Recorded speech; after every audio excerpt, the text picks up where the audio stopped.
በመቄዶንያ ማህበረሰብ በጎብኚዎቻችንና በረጂዎቻችን ዘንድ ተወዳጅ የነበረውና የመቄዶንያ ቀደምት ተገልጋይ የነበረው ጌዲዮን ሙላቱ በዛሬው ዕለት በማረፉ እጅግ ከፍተኛ ሐዘን ተሰምቶናል። ጌዲ በ1980 ዓመተ ምህረት አዲስ አበባ ጎላ ሚካኤል አካባቢ ተወልዶ ያደገ ሲሆን በ1999 ዓመተ ምህረት የ19 ዓመት ወጣት ሆኖ ባጋጠመው ድንገተኛ አደጋ በስትሮክ ምክንያት ከአንገቱ በታች ፓራላይዝድ ሆኖ ሰውነቱን ማዘዝና በአንደበቱ መናገር አይችልም ነበር። እናትና አባቱ ከሱ ጉዳት በፊት ስለሞቱ አክስቱ እየተንከባከበችው ጎላ ሚካኤል በሚገኘው ጠባብ ቤት ውስጥ ለብዙ ዓመታት የአልጋ ቁራኛ ሆኖ እየተሰቃየ በ2005 ዓመተ ምህረት ወደ መቄዶንያ ማዕከል ሲገባ መናገር የማይችለው ጌዲ ደስታውን የገለጸው በብዙ እንባ ነበር። ጌዲ በመቄዶንያ ግቢ ውስጥ ልዩ መኝታ ክፍል ተሰጥቶት በየዕለቱ ልዩ እንክብካቤና ሕክምና እየተሰጠው በደስታ ይኖር ነበር።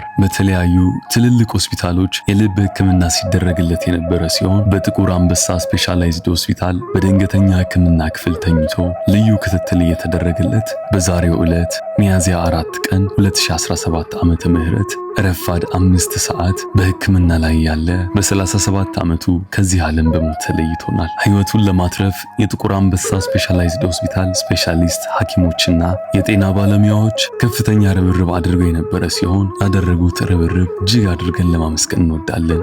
ለመቄዶንያ መስራቾች ብንያምና እሌኒ፣ ለአረጋውያኑና አእምሮ ህሙማኑ፣ ለመቄዶንያ ሰራተኞችና በጎ ፈቃደኞች እንዲሁም ለጎብኚዎቻችንና ለለጋሾቻችን በሙሉ መጽናናትን እንመኛለን። ፈጣሪ ነፍሱን በአጸደ ገነት ያኖርልን።